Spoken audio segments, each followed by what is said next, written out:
Hello everyone, my name is Annette. I'm a certified Iyengar teacher. So my certification is done through IAC, which is the national certification industry across all of the world.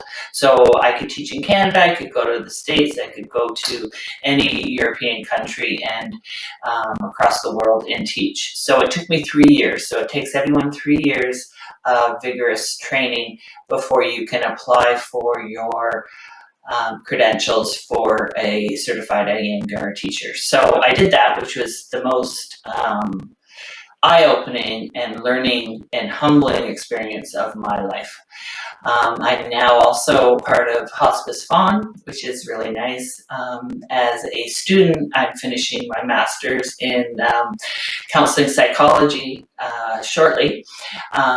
And so I'm making this video for you to watch and enjoy and to share my passion of yoga and show you that, to do yoga, it's not about these beautiful poses that you see on Yoga Journal. It's about creating the shape of the pose and about your breath.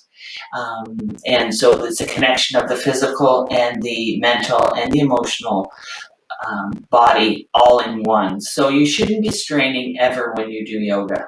Okay, you always will know if you're working too hard by pushing. Okay, there's no pushing in yoga.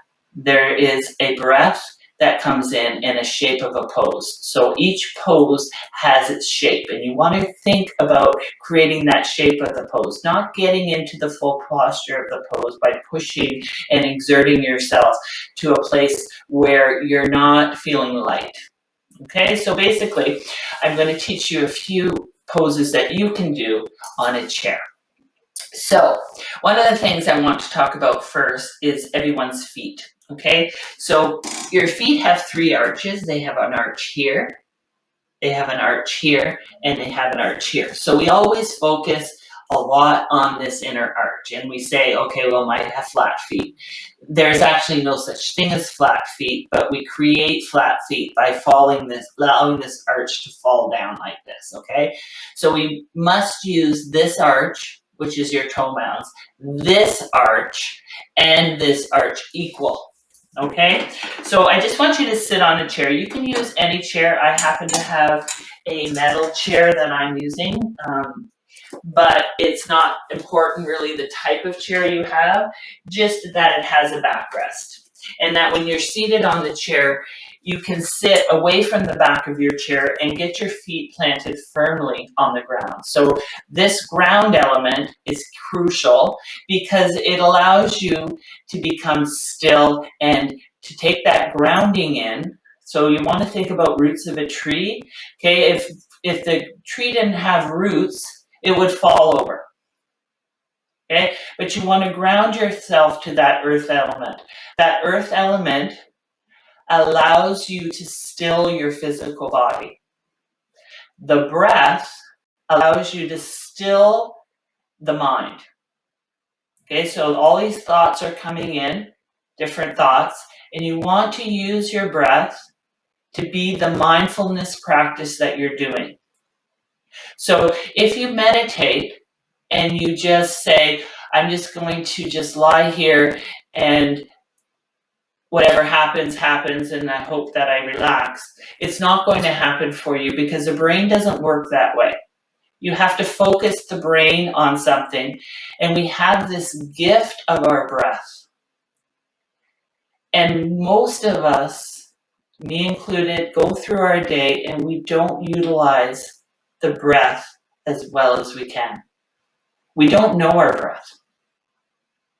We just assume that it's going to happen. Okay, and the breath has a purpose, and I'll talk about that shortly. So you're going to walk your feet so that your heels are right underneath your knees. Okay, so your ankles and heels are right underneath your knees. Now you're going to join your big toes, your inner ankles, and your inner heels, and you're going to lift your toes up. Now you'll find that your big toes lift quite easy. But can you lift the baby toe and at the same time spread your toes? Okay, so the feet are critical to our walking, okay, to our ability to ground ourselves, to our balance, okay, so we can keep healthy feet. So lifting your toes up, pound your heels down into the floor to really ground your feet and spread across those toe mounds, trying to keep your big toes together, your calves and your knees even. Okay, so shift yourself forward or back, but I don't want you leaning on your chair. Okay, so you can lift your armpit chest. Okay, if you lean back, okay, the body is going to recede down and you're going to crunch your low back. Okay, you don't want to do that. All right, and now just let your hands rest on your thighs. Okay, and then look straight forward. Okay, so observe if your tendency right away is to let your eyes come over your head. And by doing that, you crunch your neck and you harden your throat. Okay, so you want your eyes level so that your throat is soft and the back of your neck is long but soft. Now with your hands placed on your thighs, really spread your hands. Okay, and spread your fingers, just like you're spreading your toes. Sometimes when you spread your fingers, it's amazing, you can spread your toes more. Okay, and then just let your palms rest on your thighs without pressing your thighs. Okay, so they're just resting. Feel your palms completely resting on your thighs and feel the ground on your toe mounds and your heels. Okay, now eyes will be level. And now just draw your elbows down so your shoulders move away from your ears. Okay? And now the corners of your shoulders here, just take them back and your elbows out. And you'll find that your shoulder blades, this area here, starts to broaden. Okay, so you want to keep those shoulder blades broad. All right, and now close your eyes. As you close your eyes, allow your upper eyelid to touch your lower eyelid without gripping. Okay, so think of two feathers. Those are your eyelashes. And allow those feathers to just touch without pushing on your pupils. So your pupils are soft. Now observe right away if you've shifted your weight and reestablish the grounding action of your feet, of your elbows broadening.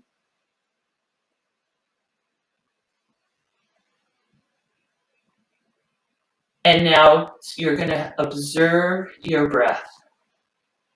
So I want you to take a big exhalation through your nose.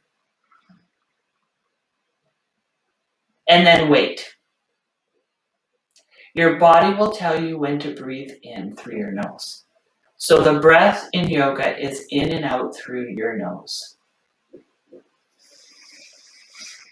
And you want to just find your own natural rhythm. So if I was to say breathe in, breathe out, I would be directing you to breathe my pattern. And for different types of breath, there are 4 different types of breath. The 3 other breaths you would do this for. But for your own breath, you find your own pattern. And sometimes it's easier to breathe out and wait for your breath to tell you to inhale. Because it will. And that breath again is in through your nose and out through your nose. Now observe if you started to press your hands against your thighs and just release there. Draw your elbows down. Now separate the biting surfaces of your teeth and release your tongue from its tip to its root. And then return to observing your breath. There is no judgment. It is your breath. Get to know it. So the breath as you breathe in and out through your nose, the reason why we do this is because we have two nervous systems that run. One is called our sympathetic nervous system, and the other one is called our parasympathetic nervous system. We tend to spend most of our time in a sympathetic response. That means it's that fight or flight, which is useful when you place your hand on a burning stove. You want to go and take your hand off. But for the purpose of rebalancing your nervous system and allowing relaxation, the only way to do this is in and out through your nose. Because the breath comes in and moves way down to your pelvis floor. Okay, so you have three diaphragms. You have a pelvic diaphragm, a thoracic diaphragm, which is right at your chest, and then a diaphragm in your throat. And all three of these must be activated. So as you breathe in, think about drawing this breath in as a gift, as you would receive a gift, in through your nose, and pull that breath all the way down into your pelvic floor, as if there was a balloon in your abdomen, and you're filling that balloon. And then you hold that breath for a moment, and then as you breathe out, you release that balloon, and that breath moves from your pelvic diaphragm up through your thoracic diaphragm, out through your throat, and then out through your nose. And then you wait for your breath to take its own shape, its own inhalation and exhalation. So do this in and out breathing through your nose for the next 30 seconds.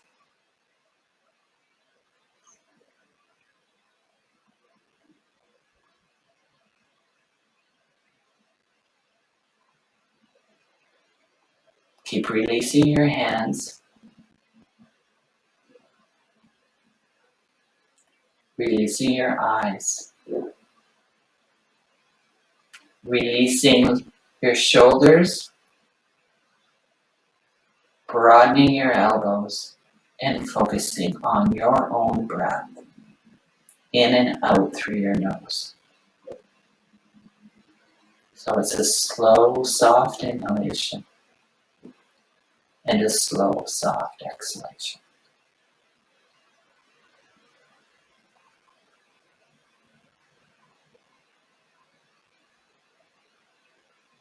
And now remember this breath. And with every movement that we do,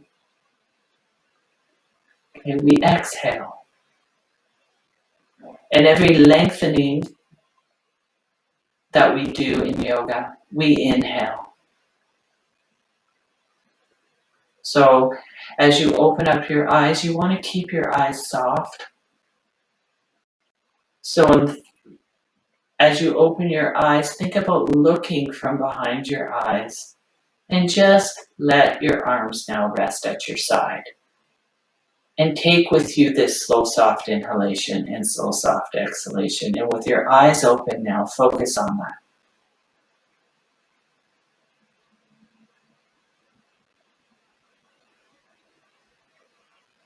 So notice how your body starts to become lighter. This armpit chest lifting by drawing your elbows out and down creates a lift of the pressure on your heart.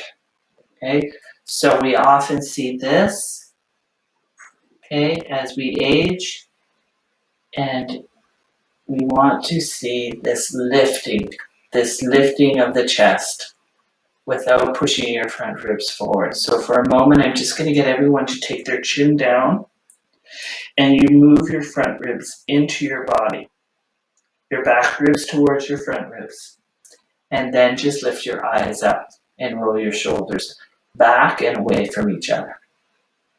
Okay?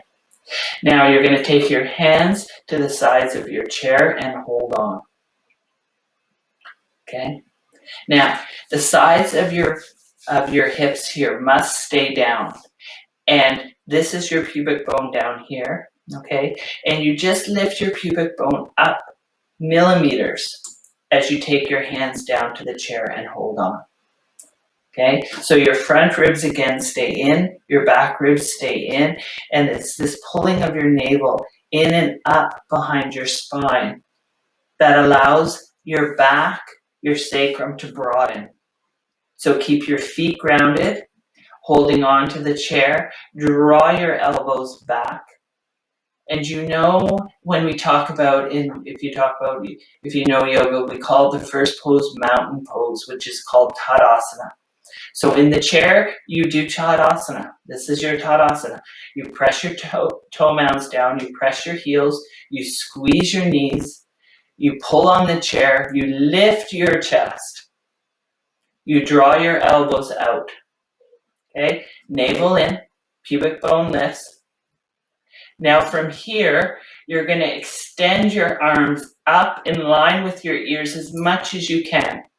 Okay, and place your palms and extend them forward. So turn your hands so your hands are forward.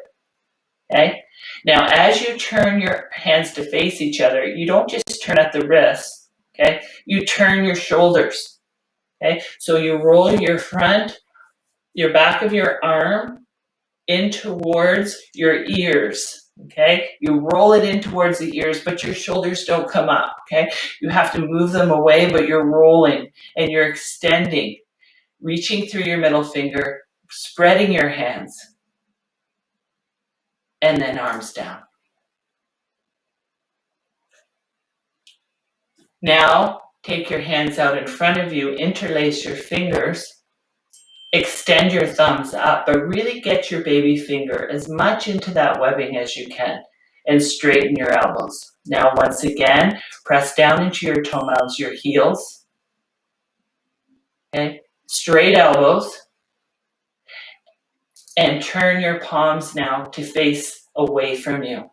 Now, did your baby finger start to come up? Try and get it connected and straighten your elbows. Now release your head, your throat, and breathe. So come back to that slow, soft inhalation, that slow, soft exhalation. Your own breath. Okay?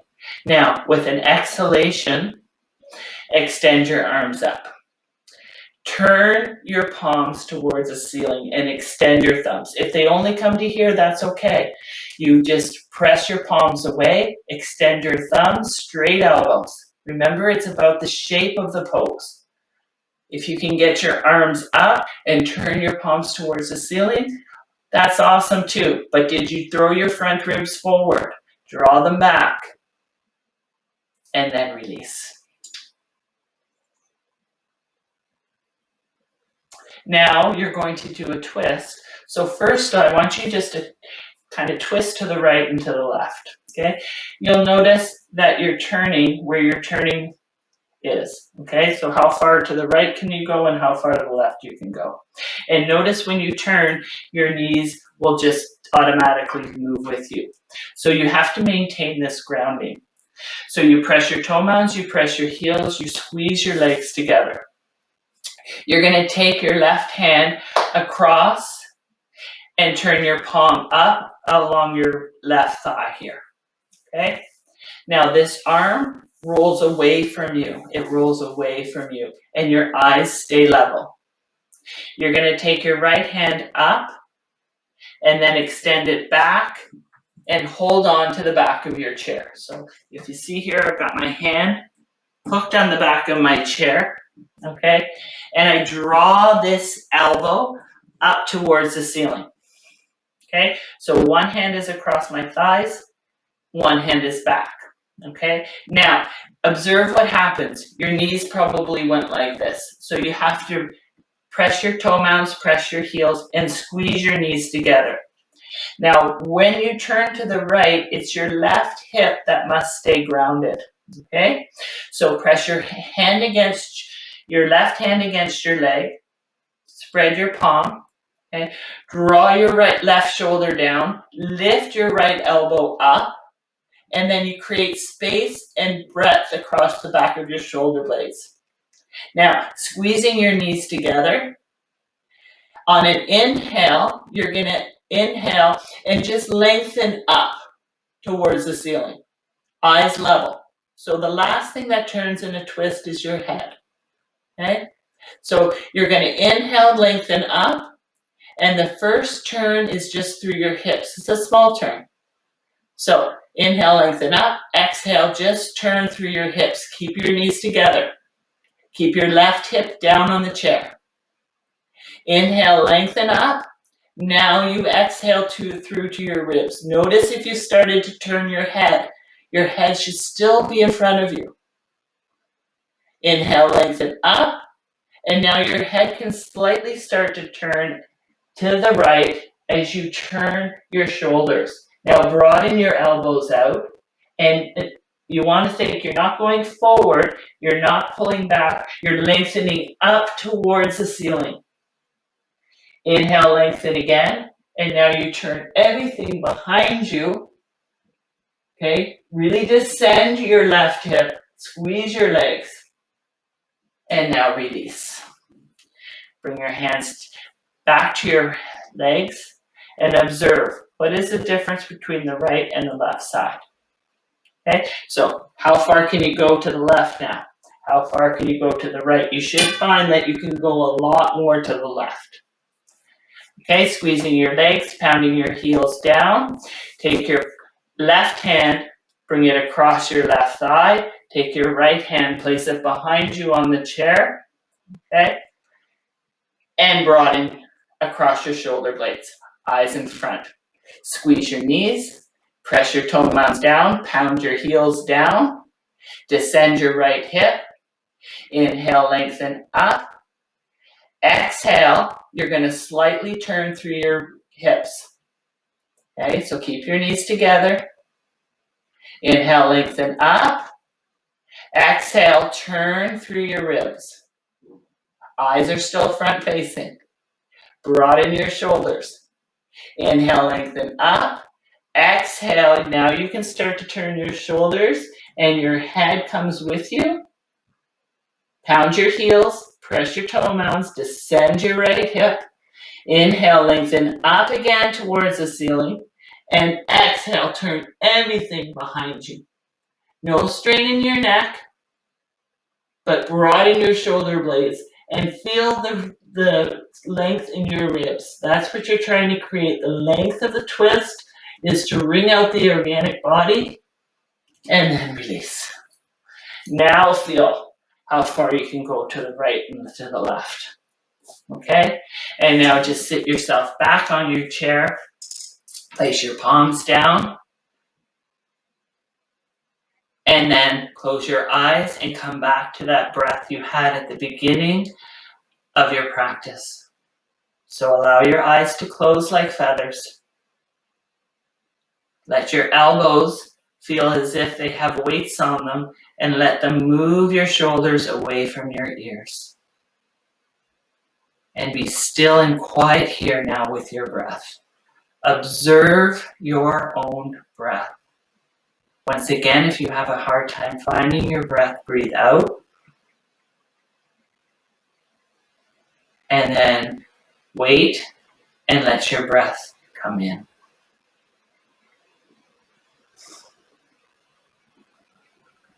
So this breath rebalances your nervous system.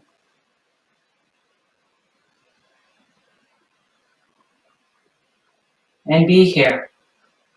Take the time always to be here with your breath.